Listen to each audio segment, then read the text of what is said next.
Many years had passed since the magnificent reign of Tomyris Divband, the valiant king who crushed the demon legions and restored peace to the realm. And then, an ominous night arrived. From the depths of darkness, a hidden malice began to stir. Divsapid, the cunning, the merciless demon, slipped silently into the royal palace. He wove sorcery and deceit into a fatal snare. In that treacherous moment, the king's life was taken. The divine radiance of Tomyris began to fade, flickering like a lone candle battered by the wind. At last, it was extinguished, and the world sank into silence, heavy with grief and endless, unyielding sorrow.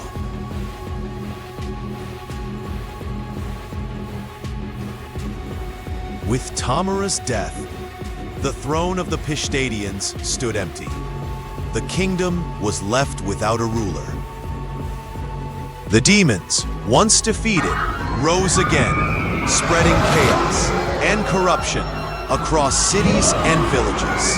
The people, gripped by fear and confusion, waited for a new king to restore order and justice.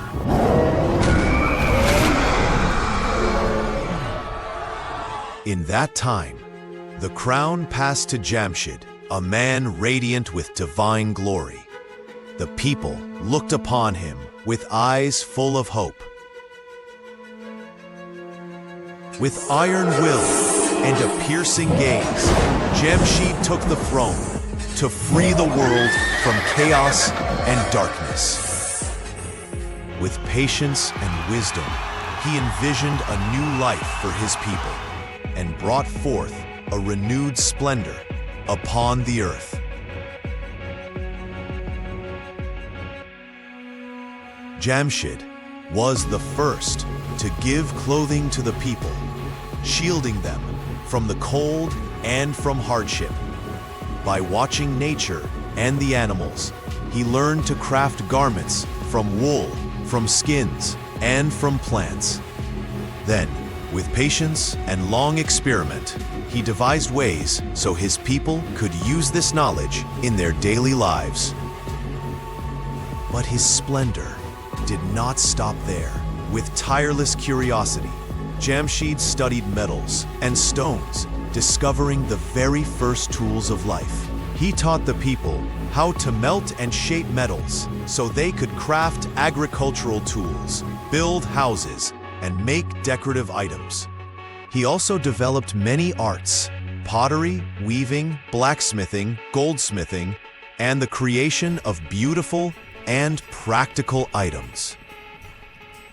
By mastering these skills, the people made their lives easier, safer, and more magnificent.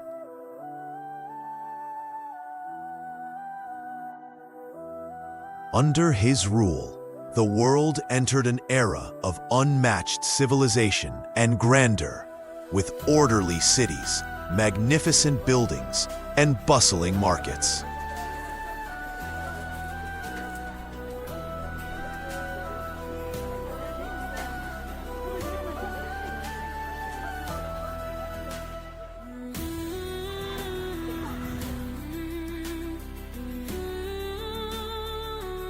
Years passed, and Jamshid's reign brought peace and abundance to the world. Sickness and famine threatened only a few, while joy and hope spread through every corner.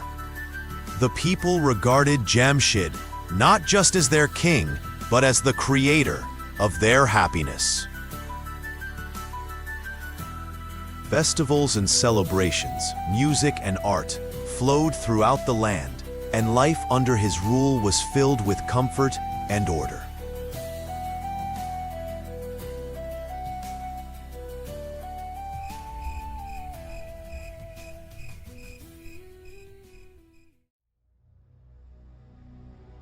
But as his glory grew, so did pride in his heart. One day, seated upon his golden throne, cried out with arrogance, This world was made by my hand. Without me, no one can survive. Worship me, for I am the source of all things.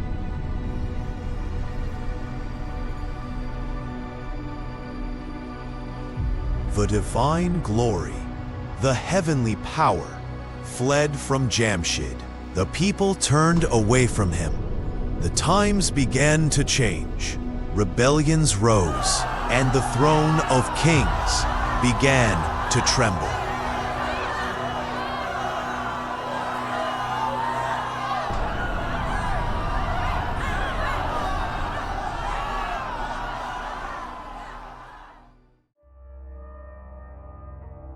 In that age, in the land of the Arabs, a man appeared, Zahhak, a corrupt young man, who, with the whispers of the devil, killed his father and took the throne.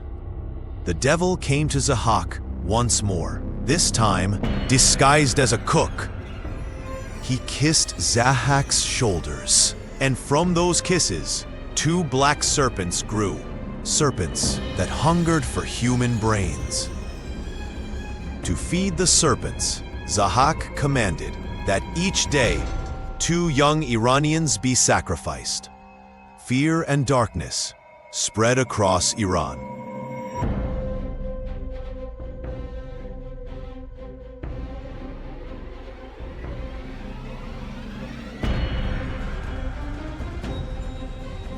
The people had grown weary of Jamshid, and Zahhak marched upon Iran with his army. Jamshid fled. For 100 years, he lived in hiding.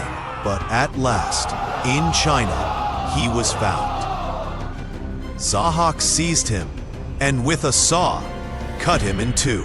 Thus ended the golden age of Jamshid, a king who began in glory, but fell in pride.